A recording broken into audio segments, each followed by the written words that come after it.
শুভ সকাল। ট্রাফিক সম্প্রচার কার্যক্রম বাংলাদেশ বেতারের নিয়মিত আয়োজন শ্রুতি গল্পে সকলকে স্বাগত জানাচ্ছি। আজ আমরা শুনব রেইনকোট গল্পটি লিখেছেন আখতারুজ্জামান ইলিয়াস। আজকে শুনবেন এর প্রথম পর্ব। গল্প পাঠে আছি আমি সাদমান সাকিব।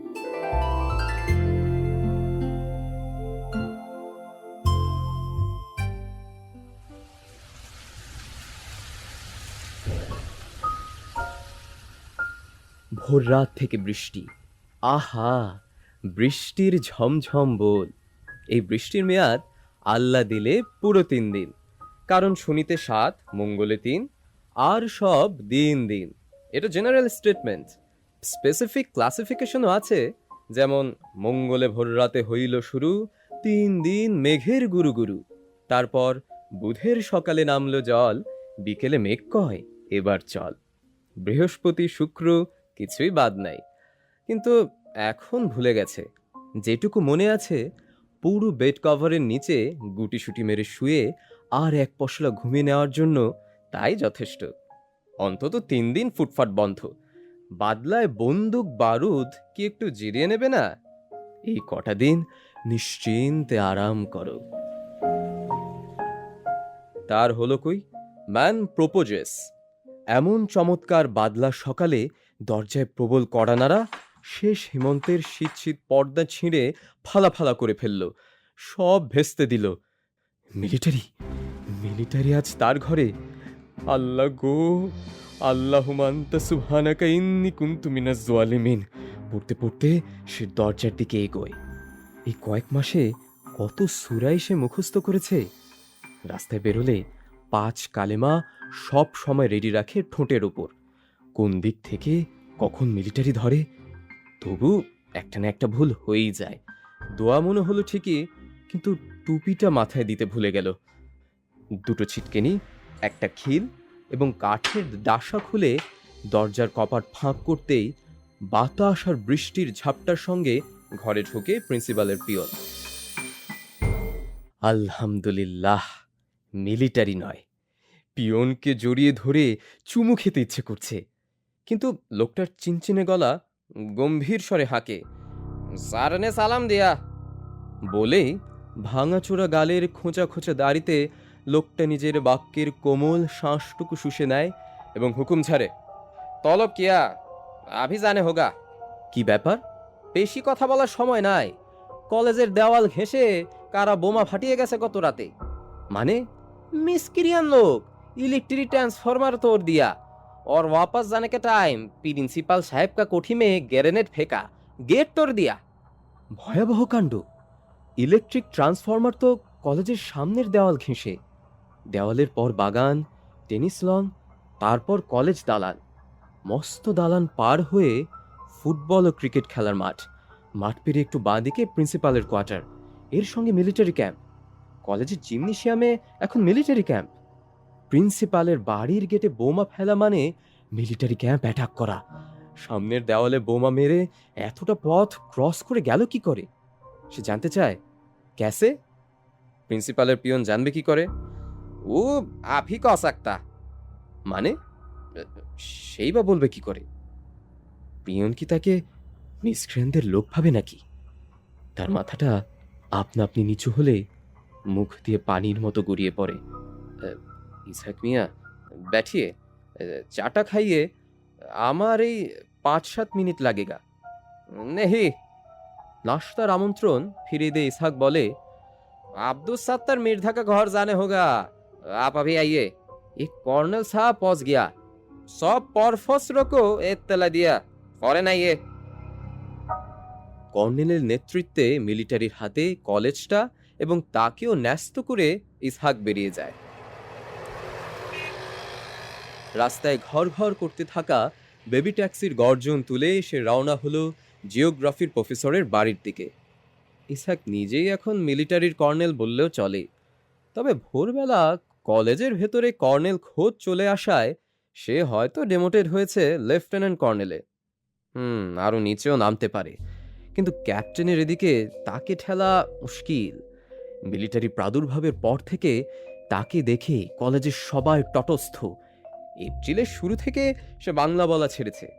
কোন কালে দাদা না পরদাদার ভাইরার মামু না কে যেন দিল্লিওয়ালা কোন সাহেবের খাস খানসামা ছিল, সেই সুবাদে দিনরাত এখন উর্দু বলে। যেতেই হবে, অসময় বৃষ্টিতে ভিজে তোমার হাঁপানির টানটা আবার। বউয়ের এসব সোয়াগের কথা শুনলে কি তার চলবে? বউ কি প্রিন্সিপালের ধমকের ভার নেবে? এর উপর কলেজে কর্নেল এসেছে, কপালে আজ কি আছে আল্লাহই জানে। ফায়ারিং স্কোয়াডে যদি দাঁড় করিয়েই দেয় তো কর্নেল সাহেবের হাতে পায়ে ধরে ঠিক কপালে গুলি করার হুকুম জারি করানো যায় না? প্রিন্সিপাল কি তার জন্য কর্নেলের কাছে এই তদবিরটুকু করবে না? পাকিস্তানের জন্য প্রিন্সিপাল দিনরাত দোয়া দুরুদ পড়ছে, সময় নাই অসময় নাই আল্লাহর দরবারে কান্নাকাটি করে, এবং সময় করে কলিগদের গালাগালিও করে। এপ্রিল মাসের মাঝামাঝি প্রিন্সিপাল মিলিটারির বড় কর্তাদের কাছে সবিনয় নিবেদন করেছিল, পাকিস্তান যদি বাঁচাতে হয় তো সব স্কুল কলেজ থেকে শহীদ মিনার হটাও। এগুলো হলো পাকিস্তানের শরীরের কাঁটা। পাকিস্তানের পাক সাফ শরীরটাকে নীরোগ করতে হলে এসব কাঁটা ওপরাতে হবে। তা মিলিটারি ডক্টর আফাজ আহমেদের পরামর্শ শুনেছে। গ্রামে গঞ্জে যেখানেই গেছে প্রথমেই কামান তাক করেছে ওই শহীদ মিনারের দিকে। দেশে একটা কলেজে শহীদ মিনার আর অক্ষত নাই, তা প্রিন্সিপাল তাদের এত বড় একটা পরামর্শ দিল, আর সামান্য এক লেকচারারকে গুলি করার সময় শরীরের আলতু ফালতু জায়গা বাদ দিয়ে কপালটাকে টার্গেট করার অনুরোধটা তারা মানবে না? আবার প্রিন্সিপালকে এসে এত সার্ভিস দিচ্ছে, তার কলিগের তবা তবা সাবঅর্ডিনেটের জন্য এতটুকু করবে না? প্যান্টের ভেতর পা গলিয়ে দিতে দিতে সে শুনে রান্নাঘর থেকে বউ বলছে, তাড়াতাড়ি চলে এসো, বৃষ্টি শুরু হওয়ার আগে মিরপুর ব্রিজের দিক থেকে গুলির আওয়াজ আসছিল, কখন কি হয়। আচ্ছা, এসব কথা এখন বলার দরকারটা কি? রেডিও টেলিভিশনে হরদম বলছে সিচুয়েশন নর্মাল, পরিস্থিতি স্বাভাবিক, দুশ্মনকে সম্পূর্ণ কবজা করা গেছে, মিসক্রেন্টরা সব খতম, প্রেসিডেন্ট দেশে গণতন্ত্র ফিরিয়ে দিতে বদ্ধপরিকর। কিছুদিন বাদে বাদে তার ভাষণ শোনা যায়, Our ultimate aim remains the same, that is to hand over power to the elected representative of the people. সবই তো নর্মাল হয়ে আসছে। Bangali, I mean East Pakistani governor, মন্ত্রীরা ইস্ট পাকিস্তানি, সবই তো স্বাভাবিক। এখন বউ তার এসব বাজে কথা বলে কেন? ইস, আসমাকে নিয়ে আর পারা যায় না। এই বৃষ্টিতে শুধু ছাতায় কুলোবে না গো। বউয়ের আরেক দফা সোয়াক শোনা গেল, তুমি বরং মিন্টুর রেইনকোটটা নিয়ে নাও। ইস, আবার মিন্টু। বউয়ের এই ভাইটার জন্যই তাকে এক্সট্রা তটস্থ হয়ে থাকতে হয় বাড়ি থেকে। হ্যাঁ হ্যাঁ, তার মগবাজারের 2 কামরার ফ্ল্যাট থেকেই তো মিন্টু চলে গেল গত জুন মাসে, জুনের 23 তারিখে। জুলাইয়ের 1 তারিখে সে বাড়ি শিফট করলো। বলা যায় না, ওখানে কেউ যদি কিছু আঁচ করে থাকে। ও চলে যাওয়ার 3 দিন পরেই পাশের ফ্ল্যাটের গোলগাল মুখের মহিলা তার বউকে জিজ্ঞাসা করেছিল, ভাবি আপনার ভাইকে দেখছি না। ব্যাস, এই শুনেই সে বাড়ি বদলাবার জন্য লেগে গেল হন্যে হয়ে। মিলিটারি লাগার পর থেকে এই নিয়ে 4 বার বাড়ি পাল্টানো হলো। এখানে আসার পর নিচের তলার ভদ্রলোক একদিন বলছিল, আমার ভাইটাকে এবার আর ঢাকায় রাখলাম না, যে গোলমাল বাড়ি পাঠিয়ে দিলাম। শুনে বুকটা তার ঢিপ ঢিপ করছিল, এবার যদি তার শালার প্রসঙ্গ তোলে। নিরাপত্তার জন্যই সে এখানে এসেছে, কলেজ থেকে দূরে, আত্মীয় স্বজন থেকে দূরে, শহর থেকেও দূরেই বলা যায়। ভেবেছিল নতুন এলাকা, পূব দিকে জানলা ধরে দাঁড়ালে চোখে পড়ে বিল আর ধান ক্ষেত। তা কি বিপদ! এদিকে নাকি নৌকা করে চলে আসে স্টেন গানওয়ালা ছোকরার দল। এদিককার মানুষ চোখে খালি নৌকা দেখে, নৌকা ভর অস্ত্র। তার উপর বউ যদি মিন্টুর কথা তোলে তো তার অস্ত্র ঢুকে পড়ে তার ঘরের মধ্যেখানে। মিন্টু যে কোথায় গেছে তা সেও জানে, তার বউ জানে। কিসিঞ্জার সাহেব বলেছে, এসব হলো পাকিস্তানের ইন্টারনাল অ্যাফেয়ার। মানুষ মেরে সাফ করে দেয়, বাড়িঘর গ্রাম বাজার ঘাট জ্বালিয়ে দিচ্ছে, কারো কোনো মাথা ব্যথা নাই। এসব হলো ইন্টারনাল অ্যাফেয়ার। না না না, এই ধরনের ভাবনা ধারে কাছে খেঁচড়ে দেওয়াও ঠিক নয়। নিচের ফ্ল্যাটে থাকে ওয়েল্ডিং ওয়ার্কশপের মালিক। তার শ্বশুর নিশ্চয়ই সর্দার গোছের রাজাকার। সপ্তাহে 2 দিন 3 দিন মেয়ের বাড়িতে রেফ্রিজারেটর, টেপ রেকর্ডার, দামি দামি সোফা সেট, ফ্যান, খাট, পালং সব চালান পাঠায়। দেখি তো ফিট করে কিনা। আসমা এগিয়ে এসে তার গায়ে রেইনকোট চড়িয়ে দিতে দিতে বলে, মিন্টু তো আমার অনেক লম্বা, তোমার গায়ে হবে তো?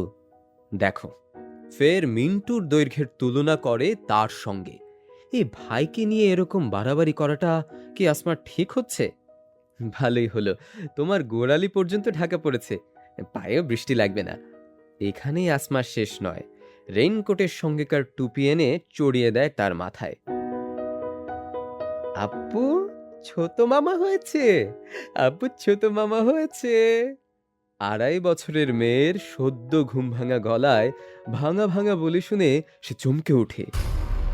মিন্টু কি ঢুকে পড়লো অস্ত্রশস্ত্র হাতে? এর মানে পিছে পিছে ঢুকছে মিলিটারি। তার মানে না, দরজার ছিটকিনি ও খিল সব বন্ধ। তাকে কি মিন্টুর মতো দেখাচ্ছে? মিলিটারি আবার ভুল করে বসবে না তো? এর মধ্যে তার 5 বছরের ছেলেটা গম্ভীর চোখে পর্যবেক্ষণ করে রায় দে, আব্বুকে ছোট মামার মতো দেখাচ্ছে, আব্বু তাহলে মুক্তিবাহিনী, তাই না? এ তো ভাবনার কথা।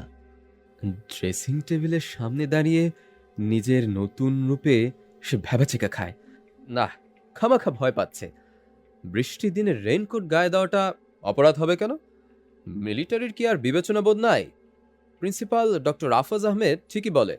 শোনেন, মিলিটারি যাদের ধরে মিছে মিছে ধরে না। সাবভার্সিভ অ্যাক্টিভিটিসের সঙ্গে তারা সামহাউ অর আদার ইনভলভড। তা সে তো বাপু এসব থেকে শত হাত দূরে। শালা তার বর্ডার ক্রস করলো, ফিরে এসে দেশের ভেতরে দমাদম মিলিটারি মারে। তাতে আর দুলা ভাইয়ের দোষটা কোথায়? এই যে মিলিটারি প্রত্যেক দিন এই ঢাকা শহরের বাজার পোড়ায়, বস্তিতে আগুন লাগিয়ে টপাটপ মানুষ মারে, মেয়েদের ধরে নিয়ে যায়, সে কখনো এর সঙ্গে একটু শব্দটি করেছে? কলেজে দেওয়াল ঘেঁষে প্রিন্সিপাল কোয়ার্টারের পাশে মিলিটারি ক্যাম্প, ক্লাস টাস সব বন্ধ, ছেলেরা কেউ আসে না, মাস্টারদের হাজিরা দিতে হয়। তাও বহু টিচার গা ঢাকা দিয়েছে কবে থেকে। সে তো রোজ টাইমলি যায়।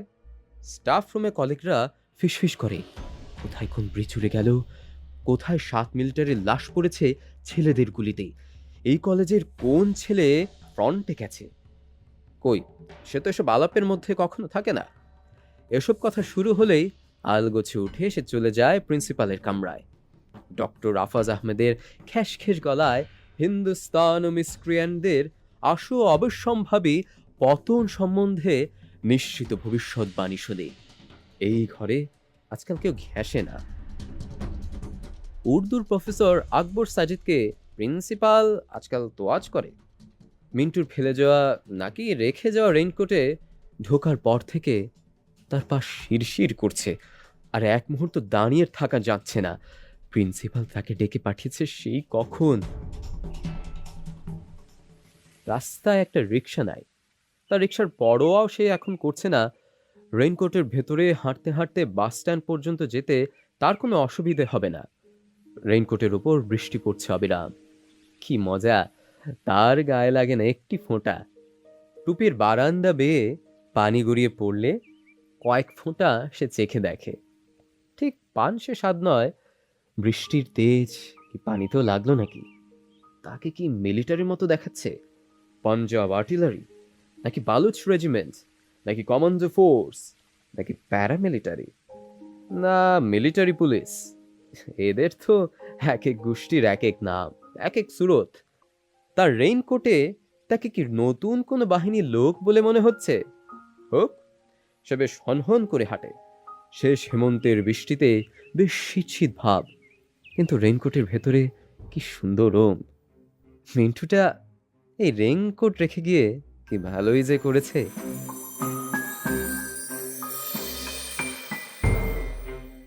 শ্রোতা বন্ধুরা, এতক্ষণ শুনলেন রেইনকোট গল্পটি। গল্পটি লিখেছেন আখতারুজ্জামান ইলিয়াস। আজ শুনলেন এর প্রথম পর্ব।